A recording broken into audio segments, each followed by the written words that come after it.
to note that the courts are not riding alone here. This stuff does not happen in a vacuum. You ask scholars of authoritarianism and dictatorship, and they will tell you that it's never just one thing that works in terms of resistance. It's everything together. And in our country, specifically on this issue at the sort of sharp end of the stick here on immigration, we really are seeing all kinds of resistance and strategic refusal and sounding the alarm all happening all at once, and it is mutually reinforcing. When you start seeing it come from all directions, it feeds on itself. It gains momentum. It gets bigger. And right now, it is everywhere. It is in the courts. It is also in communities. It is in civic life. It is in political life. It is in the press. And it is in the streets. And I mean that all very specifically and literally. This is St. Paul, Minnesota, yesterday, outside the consulate of El Salvador in St. Paul. People in the streets lining both sides of the road demanding that the Trump administration follow the court's orders and bring back Kilmar Abrego Garcia and bring back these men who they have shipped to that foreign prison. This was Santa Rosa, California yesterday. Local clergy leading a rally in support of immigrants and against what Trump is doing. This was Denver, Colorado yesterday. Again, local clergy leading a protest, a rally in support of immigrants and against the Trump administration's treatment of immigrants. This was Grand Rapids, Michigan yesterday. Local people protesting against Trump administration plans to open an immigration prison, a so-called detention facility in their community. This was New Orleans yesterday, people protesting at ICE headquarters in New Orleans, Louisiana. These students yesterday protesting against how they're going against immigrants and international students at Kennesaw State, in Cobb County, Georgia, and in Newark, Delaware at the University of Delaware. When the Trump administration took a young man who's a legal permanent resident named Mohsen Maddow in Vermont this week, the community where he lives, where he is absolutely integrated into that community, they sprung into action. They were worried that Trump's agents were going to come for him. His friends and supporters had created a text group called Mohsen Just in Case to prepare a support plan, a network, a communication in case it happened. They were with him when the arrest happened. They made sure to film it, to make sure that it was posted on social media, that they alerted the press. They had prepared for the worst with lawyers who had prepped in advance legal motions to stop him being removed from Vermont and flown to one of these immigration dungeons, for lack of a better word, 1,000 miles away in Louisiana or somewhere. And because they had those prepped in time, those motions worked. A judge was able to order him kept in Vermont while he was still in Vermont before they had time to spirit him off elsewhere. Vermonters have since been protesting at the prison where he is being held in their state. Mr. Maddow is Palestinian. He was born and raised in the West Bank. They brought Palestinian flags to show their support for him. And they banged drums and yelled as loud as they could in the hopes that he could hear them inside the prison. Now in Vermont, the Democratic leadership in the state legislature says they want to terminate their state's contract with the federal government to keep immigration prisoners, immigration so-called detainees in the state's prisons, in their own facilities. That's Vermont. In Raleigh, North Carolina, the Trump administration has just sent notice to 24 Christians who fled Afghanistan when the Taliban took that country back over. They are legally here in this country. They were given legal permission to stay here for obvious reasons. For not obvious reasons, Donald Trump is now taking that away and telling these Afghan Christians that they have to return immediately to the tender mercies of the Taliban right now, this week. It is a Christian church in Raleigh, North Carolina that's advocating for them. At the Apostles' Church in Raleigh, there's a community of Afghans, many going through the same thing. Pastor Nick Kaminsky says the church has organized resources to help asylum seekers navigate the process. It's a very personal issue. These are individuals, men, women, children, that we know and have come to know and love. That's Raleigh, North Carolina. In Utah, it's people who are legally here from Haiti and Venezuela, who are part of the community that they live in Utah, who are beloved there. Their neighbors in Utah are stepping up to help them and also to sound the alarm.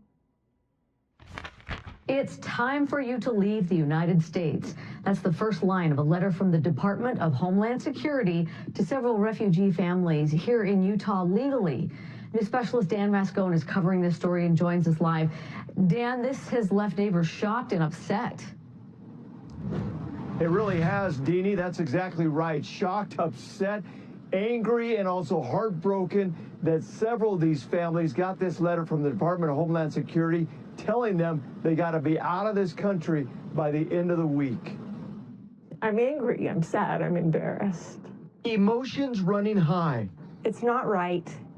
It's inhumane. for this group of neighbors in Mill Creek. We love them and they love us. Gathered together to fight for 3 refugee families I feel sad, really sad. that arrived in the U.S. and in their area not long ago. All of them getting this letter from the Department of Homeland Security saying, quote, "It's time for you to leave the United States. Your parole will terminate in 7 days." Unimaginable the government that we love would do this to people we love. Honestly feel like family to us. 2 of the families are from Venezuela, the other from Haiti, all too scared to identify themselves. The letter said that I was supposed to leave. This mother from Haiti has a 2-year-old daughter. I was in shock because I wasn't expected something like that to happen because I came here legally. Attorney Jim McConkey with the Refugee Justice League is helping the families get representation. We're dealing with a group of people that are here legally. And the letters that were sent intentionally are designed to bully and mislead these people into believing that they don't have rights. That's Utah. That's Mill Creek, Utah. Those neighbors standing up for their neighbors who have been taken. It's protests, it's community life, it's also civic life. These students at Harvard today rallying to support international students at Harvard, who the Trump administration is threatening as a group, threatening en masse. As their own university, one of the highest profile and most prestigious universities in the world, takes a firm stand against the administration and says they will not accede to Trump's demands. We're going to have more on that coming up in just a moment. But you know what? If you look just outside Harvard Yard, if you look at the hometown press in Boston, you will see not only standing ovation level support for Harvard choosing to wage that fight, you will also see in the biggest local paper, the Boston Globe, you'll see them today leading with a brand new investigative piece into these vigilante groups that have been claiming credit for feeding individual student names to the Trump administration for the administration to then target those people for arrest and deportation. The Globe's investigation today reviewed a so-called students deport list from one of these groups. Quote, "It sometimes placed students at the wrong universities or featured people who were not even in the United States. One woman on the list was pictured wearing a hijab and identified as a Harvard student from Nigeria who had already been detained in Massachusetts. The group claimed she should be deported because her visa had been revoked in March for a pro-Hamas rally speech." Contacted by the Globe, the woman said she has never attended a pro-Hamas rally, she has never attended Harvard, and in fact, she has never visited the United States. An hour south in New Bedford, Massachusetts, the local NBC station Channel 10 has dug into this horrifying video in which ICE agents smashed through the window of a car to drag a man and a woman out of the vehicle.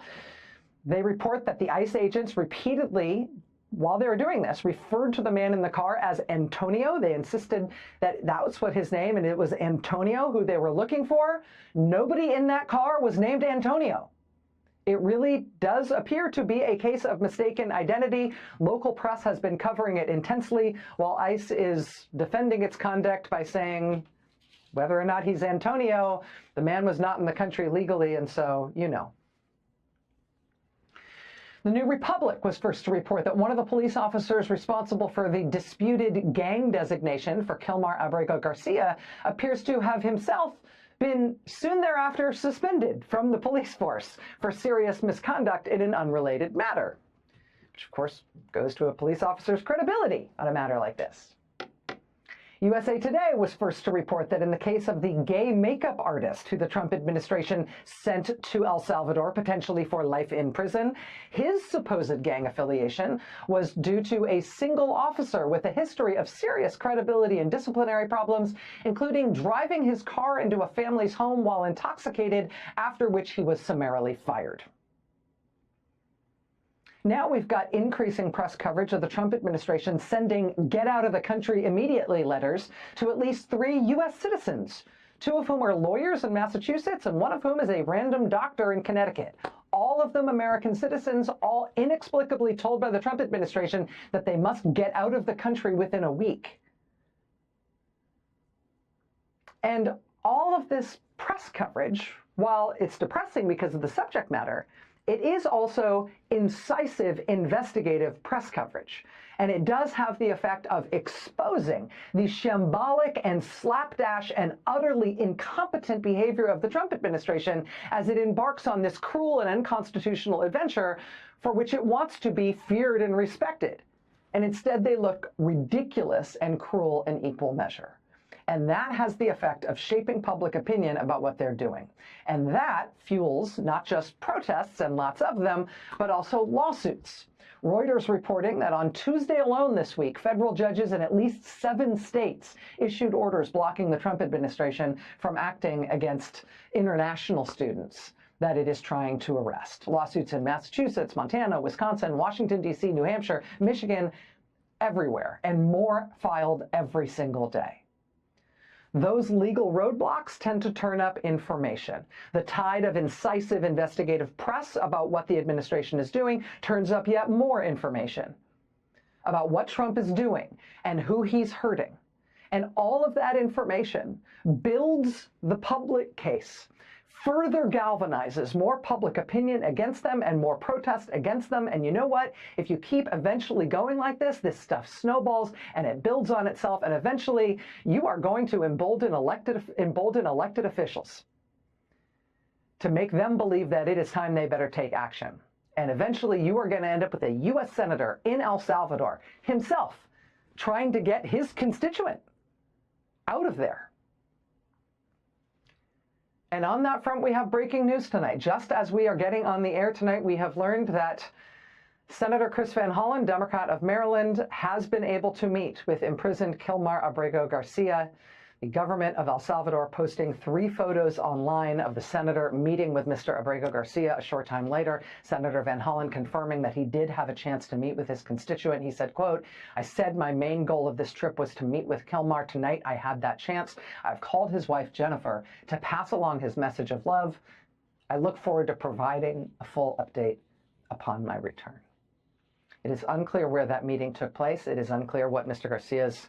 Abrego Garcia's current status is. We are working on getting more information from Senator Van Hollen's office. We will bring it to you as we get it. But note, none of these things on their own is enough. But all of them together are really something.